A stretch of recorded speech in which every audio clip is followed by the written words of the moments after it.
Hello दोस्तों, स्वागत है आपके अपने इस यूट्यूब चैनल अंकित कोचिंग सेंटर में। आज के इस वीडियो में देखिए, जिसका भी एग्जाम जो है 4 और 6 फरवरी को है इकोनॉमिक्स का, वो जो है इस वीडियो के क्वेश्चन को जरूर देखिएगा। ठीक है, हम लोग जो है इस वीडियो में जो है इकोनॉमिक्स का एकदम पेपर लीक करने वाले हैं। जो क्वेश्चन आप लोगों का हूबहू एग्जाम में पूछा जाएगा वो क्वेश्चन हम जो है करवाएंगे। ठीक है, और आगे आप लोग का जो भी एग्जाम होगा उसका भी क्वेश्चन हम लोग अपलोड कर रहे हैं। इकोनॉमिक्स का सारा क्वेश्चन अपलोड हो चुका है। ठीक है, वीडियो के डिस्क्रिप्शन व्हाट्सएप ग्रुप और टेलीग्राम ग्रुप का लिंक है, जाकर उसको जरूर ज्वाइन कीजिए। देखिए, पहला नंबर क्वेश्चन क्या बोल रहा है, समष्टि अर्थशास्त्र किस विषय का अध्ययन करता है। ठीक है, समष्टि अर्थशास्त्र क्या होता है वो समझिएगा, जो सबके बारे में अध्ययन करता है ना। अब देखिए यहाँ पे जो कुल पूरा चीज़ के बारे में अध्ययन करता है, तो वही चीज़ बताया, समष्टि अर्थशास्त्र आर्थिक अध्ययन का महत्वपूर्ण पक्ष है। ठीक है, इसके अंतर्गत ऐसे विशाल समूह का अध्ययन किया जाता है जो संपूर्ण अर्थव्यवस्था को प्रदर्शित करता है, जैसे कि कुल रोजगार, कुल आय, है ना। कुल मतलब सब चीज़ पूरा पूरा करेगा। ठीक है, कुल उपभोक्ता, कुल मांग है क्या नहीं, पूरा चीज़ का आप लोग का जो है अध्ययन करता है। व्यष्टि अर्थशास्त्र क्या होता है, जो छोटा छोटा चीज़ का अध्ययन करता है, छोटे छोटे पहलुओं का अध्ययन करता है ना, उसका जो है जो एक आदमी एक फार्म में है ना, उसके बारे में अध्ययन करता है। तो देखिए, व्यष्टि अर्थशास्त्र को जो है सूक्ष्म अर्थशास्त्र भी कहा जाता है। व्यष्टि अर्थशास्त्र के अंतर्गत अर्थव्यवस्था एक इकाई के रूप में आपका जो है अर्थव्यवस्था के छोटे छोटे पहलुओं का अध्ययन किया जाता है। ठीक है, जिसमें जैसे जो है एक उपभोक्ता, एक उत्पादक, है ना, एक फार्म, ये सब के बारे में यहाँ पे अध्ययन किया जाता है। ठीक है, आप ये जब याद रखिएगा। तीसरा नंबर क्वेश्चन देख लीजिए, क्या बोल रहा है, व्यष्टि अर्थशास्त्र को अध्ययन का जो है क्या महत्व है। ठीक है, मतलब कि व्यष्टि अर्थशास्त्र को पढ़ना जो है क्यों जरूरी है। ठीक है, देख लीजिए कि इसको पढ़ना क्यों जरूरी है। तो इसका अध्ययन का जो है महत्व को इस प्रकार देखा जा सकता है। बताया गया है कि व्यक्ति इकाई मिलकर ही संपूर्ण अर्थव्यवस्था बनाता है, अर्थात संपूर्ण अर्थव्यवस्था के आर्थिक विश्लेषण के लिए जो है व्यक्तिगत इकाइयों का ज्ञान होना जो है आवश्यक होता है। दूसरा नंबर में देखिए क्या बताया है, आर्थिक विश्लेषण की कीमत निर्धारण एवं जो है वितरण की जो है समस्याएं महत्वपूर्ण होती है। इन समस्याओं का निर्धारण व्यष्टि आर्थिक विश्लेषण से किया जाता है। ठीक है, मांग और पूर्ति के दो बलों के आधार पर जो है कीमत का निर्धारण किया जाता है, जो व्यष्टि अर्थशास्त्र से संबंधित होता है। व्यष्टि देखिए, तीसरा नंबर पॉइंट है, व्यष्टि अर्थशास्त्र में जो है व्यक्तिगत और विशिष्ट इकाइयों का जो है विश्लेषण ही सरकार को आर्थिक नीति बनाने का जो है आधार प्राप्त करती है। ठीक है, तो ये सब चीज़ आप लोगों का कुछ कुछ पॉइंट है जो याद रखना है। देखिए यहाँ पे क्या होता है, अधिमान वक्र को परिभाषित कीजिए, है ना। अधिमान वक्र क्या होता है उसको देखिए। अधिमान वक्र जो है इसी का दूसरा नाम जो है हम लोग जो है तटस्थता वक्र भी बोलते हैं, उदासीनता वक्र भी बोलते हैं। ठीक है, तो ये देखिए आपका अधिमान वक्र क्या होता है,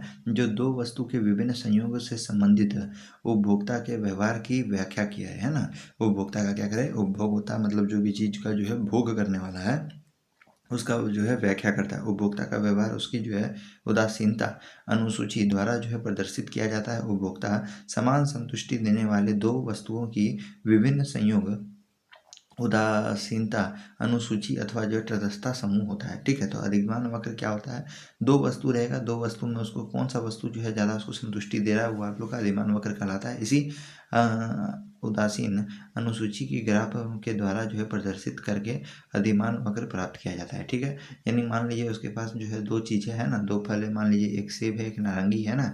अब सेब है एक नारंगी है, तो उसके पास रकम जो है मतलब रुपया जो है आपका क्या है कि नॉर्मल है। मतलब मान लीजिए कि यदि उसके पास जो है 2 रुपया है दो सेब खरीदने के लिए, 2 रुपया है दो आम खरीदने के लिए। ठीक है, अब मान लीजिए उसको जो है आम उसको ज़्यादा पसंद आ रहा है, उसको जो है उपभोग आम का है। ठीक है, तो वो क्या करेगा, जो उसके पास जो पहले से जो नारंगी था उसका उपभोग वो 1 कर देगा, बाकी बात जो है आम वो 3 खाएगा। ठीक है, तो इस तरह करके वो बनता है। ठीक है, तीसरा नंबर क्वेश्चन देख लीजिए क्या बोल रहा है, अर्थव्यवस्था की केंद्रीय समस्या का जो है क्या केंद्रीय समस्या को समझाइए। ठीक है, देखिए आप लोग का एग्जाम नजदीक आ रहा है, आपको सिर्फ हम पॉइंट 3-4 पॉइंट बता देंगे जिससे आप लोग को एग्जाम में लिखना है। तो अर्थव्यवस्था का केंद्रीय समस्या क्या होता है, तो देखिए इसका केंद्रीय समस्या क्या होता है आप यहाँ पे याद रखिएगा। क्या उत्पादन करें, कैसे उत्पादन करें और किसके लिए उत्पादन करें, ये 3 केंद्रीय समस्या होता है। ठीक है, आप लोग याद रखिएगा 3 केंद्रीय समस्या इसका क्या क्या होता है अर्थव्यवस्था में, कि हम लोग जो कोई भी चीज़ को बनाएंगे है ना, तो बनाएंगे तो हम लोग जो है क्या उत्पादन करें, है ना। आप क्या बाजार में बनाए जो बाजार में चलेगा, कैसे उत्पादन करें, है ना, और किसके द्वारा उत्पादन करें और किसके लिए उत्पादन करें, कौन वो सामान खरीदेगा, ये सब चीज़ें देख करके, और यही सब समस्या होता है अर्थव्यवस्था में। ठीक है, तो इसको याद रखना है, जो पॉइंट आपको बता रहे हैं वो करना है। देखिए लास्ट के समय में जो है पूरा चीज़ आपको याद नहीं होगा, आपको खाली जो है सुन करके आपको समझ करके एग्जाम देने के लिए जाना है। ठीक है, देखिए सामाजिक अर्थव्यवस्था में केंद्रीय समस्याओं का जो है आप जो है समाधान कैसे होता है। ठीक है, तो देखिए सामाजिक अर्थव्यवस्था में उत्पादन के साधनों साधनों का जो पर समाज का नियंत्रण होता है। ठीक है, यहाँ पे देखिए सामाजिक अर्थव्यवस्था, सामाजिक अर्थव्यवस्था क्या होता है, जो सोसाइटी में आप लोग के लिए, सोसाइटी के लिए जो बढ़िया है ना, समाज के लिए जो बढ़िया है। ठीक है, तो उसके बारे में बताया गया है कि सामाजिक अर्थव्यवस्था अर्थव्यवस्था में उत्पादन के संसाधनों पर समाज का नियंत्रण होता है। आप सोसाइटी के लिए काम कर रहे हैं तो समाज के लिए काम कर रहे हैं, मोहल्ला के लिए काम कर रहे हैं, तथा आर्थिक क्रियाओं संचालन समाज के हित के लिए किया जाता है। और ऐसा काम वहाँ पे किया जाता है जो समाज का हित हो, ना कि अपना हित हो। ठीक है, इसमें अर्थव्यवस्था के केंद्रीय समस्याओं का जो है समाधान सामाजिक प्राथमिकताओं के आधार पर किया जाता है। जो समाज में जो आदमी रहता है उसके द्वारा किया जाता है, और यह योजना यंत्र द्वारा जो है चलाया जाता है, योजना के तहत चलाया जाता है। ठीक है, मिश्रित अर्थव्यवस्था में केंद्रीय समस्याओं का जो है समाधान कैसे होता है। तो मिश्रित अर्थव्यवस्था क्या है तो उसको समझिए।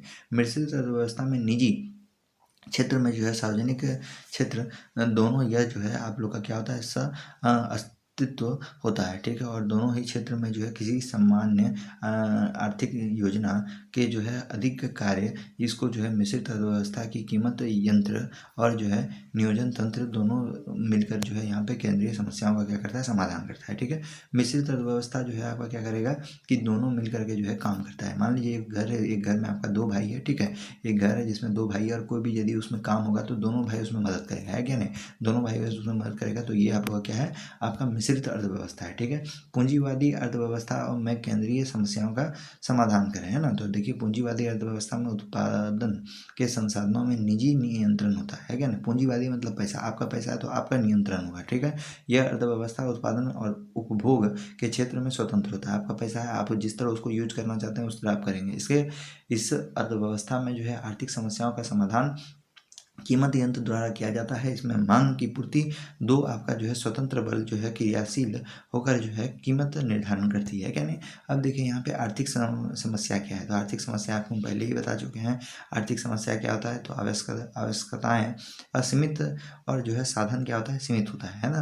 आपका जो है आर्थिक समस्या, आर्थिक जब भी बोलते हैं मतलब पैसा के बारे में बात हो रहा है। ठीक है, देखिए क्या होता है कि हम लोग का जो कमाई होता है वो निश्चित होता है। कमाई क्या होता है, हम लोग का निश्चित होता है, लेकिन हम लोग का डिजायर, हम लोग का मांग बहुत ज़्यादा रहता है। ठीक है, तो ये आप लोग का क्या है, आर्थिक समस्या के अंतर्गत आता है। ठीक है, इसमें बताया कि सीमित संसाधनों में वैकल्पिक प्रयोग होने के कारण इन संसाधनों में असीमित आवश्यकता के बीच जो है संतुलन बनाने का जो है प्रयास किया जाता है। इस प्रयास से जो है चुनाव की जो है समस्या उत्पन्न होती है। ठीक है, मान लीजिए मेरा जो है इनकम 100 रुपया हम कमाते हैं। ठीक है, 100 रुपया में आपका उसी में डिजायर, उसी में आपका इच्छा छिपा, 100 रुपया का हम बैग लेंगे, 100 रुपया का किताब लेंगे, 100 रुपया कलम लेंगे, 100 रुपया कॉपी लेंगे, 100 रुपया का जो है फल लेंगे, 100 रुपया का सब्जी लेंगे, 100 रुपया का जो है हम घूमने के लिए कहीं जाएंगे। ठीक है, तो यहाँ पे आपके पास तो कमा रहे हैं सिर्फ 100 रुपया, लेकिन देखिए 100 रुपया में कितना चीज़ आ रहा है, तो आपको जो है कोई एक ही चीज़ को चुनना पड़ेगा। तो यही यहाँ पे लिखा है, इसमें चुनाव की समस्या होती है। ठीक है, इस प्रकार जो है आर्थिक समस्या मूल्य चुनाव की समस्या होती है। ठीक है, वही चीज़ यहाँ पे समस्या होता है चुनने का। ठीक है, आर्थिक समस्या का इतना आंसर लिख दीजिएगा, चल जाएगा। देखिए यहाँ पे मौद्रिक लागत क्या होता है, मौद्रिक लागत मतलब पैसा, है क्या नहीं,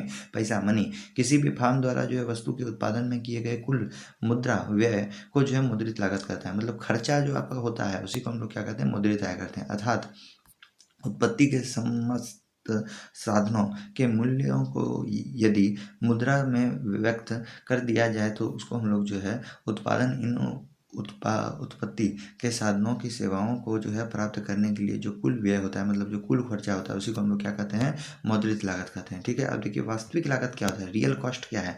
वास्तविक लागत जो आपका लग रहा है किसी भी वस्तु के जो है उत्पादन में विभिन्न प्रकार के श्रमिकों को जो प्रत्यक्ष अथवा अप्रत्यक्ष रूप, प्रत्यक्ष या अप्रत्यक्ष प्रयत्न करने पड़ते हैं, अथवा जो है साथ ही वस्तु का उत्पादन में जो है प्रयोग किए जाने वाले पूंजी को जो है संचित करने में संयम, समय अथवा जो है प्रतीक्षा करनी पड़ती है। सब प्रत्यक्ष अथवा जो है त्याग मिलकर वस्तु का जो है वास्तविक लागत कहलाता है। मतलब कोई भी सामान को खरीदने में, है क्या नहीं, कोई भी सामान को आप खरीद रहे हैं तो उसमें जो आपका पैसा लग रहा है, आप किसी भी सामान को खरीद रहे हैं और उसमें जो है काम करवाने के लिए जो लेबर कॉस्ट है वो सब आप लोग का जो है वास्तविक लागत के अंतर्गत आता है। ठीक है, अवसर लागत क्या है, बहुत इंपॉर्टेंट क्वेश्चन है। अवसर लागत, है ना, अवसर आपको मिला, आप जो है वहाँ पे क्या किए, ज़्यादा कमाई कर ली। अपॉर्चुनिटी कॉस्ट क्या बोलते हैं, जैसे मान लीजिए कि आप दो काम कर रहे हैं, एक आपका जो है चॉकलेट का फैक्ट्री है, एक आपका आइसक्रीम का फैक्ट्री है। क्या हुआ कि ठंडा दिन में आइसक्रीम बिकेगा नहीं, तो आप क्या किए कि जो है चॉकलेट में ज़्यादा आप तो आइसक्रीम में जब आप पैसा लगा नहीं रहे हैं तो वो पैसा आप इसमें लगा दिए, चॉकलेट वाला फैक्ट्री में लगा दिए। तो आपको ये अवसर है ना, अवसर है। अवसर लागत में क्या होता है, अवसर में आप जो है मौका में चौका मार दीजिएगा। ठीक है, तो वही यहाँ पे लिखा है कि जो है ऑस्ट्रियन अर्थशास्त्री ने जो है वास्तविक आपका जो है लागत के विचार से जो है संशोधन किया और इन्होंने वास्तविक लागत के जो है स्थान पर जो है अवसर लागत का प्रयोग किया। अर्थव्यवस्था के मौलिक सिद्धांतों में अर्थ आर्थिक साधन आवश्यकताओं की तुलना में जो है सीमित होती है, अतः किसी वस्तु का उत्पादन का अर्थ होता है दूसरी वस्तुओं का उत्पादन से वंचित रखना है। क्या नहीं, तो आपको हम पहले ही बता दिए यदि कोई चीज़ का यूज नहीं हो रहा है तो उसका जो पैसा है दूसरे में हम लोग लगा देंगे तो उसको हम लोग अवसर लागत भी बोल सकते हैं। निम्नलिखित को परिभाषित कीजिए। परिभाषा करने के लिए देगा आपका जो है स्पष्ट लागत क्या है ना, आपका स्पष्ट यानी ऐसी सभी व्यय जिसका भुगतान जो है उत्पादन द्वारा किया जाता है ना, तो उसको हम लोग क्या कहते हैं स्पष्ट लागत, जो आपको सीधा आपको दिखाई दे रहा है। स्थिर लागत जिसमें कमाई का, जिसमें कोई भी चीज़ का जो है आपका जो पैसा का दाम ना घटता है ना बढ़ता है, ठीक है।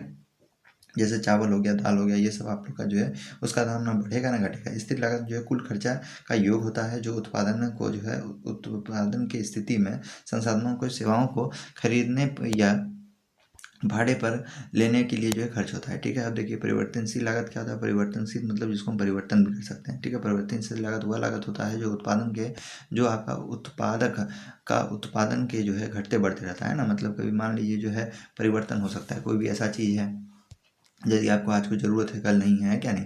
देखिए कुल लागत क्या होता है, मतलब जो पूरा खर्चा जो होता है किसी भी चीज़ का एक निश्चित मात्रा में जो खर्चा होता है टोटल, उसको हम लोग कुल लागत बोलते हैं, ठीक है।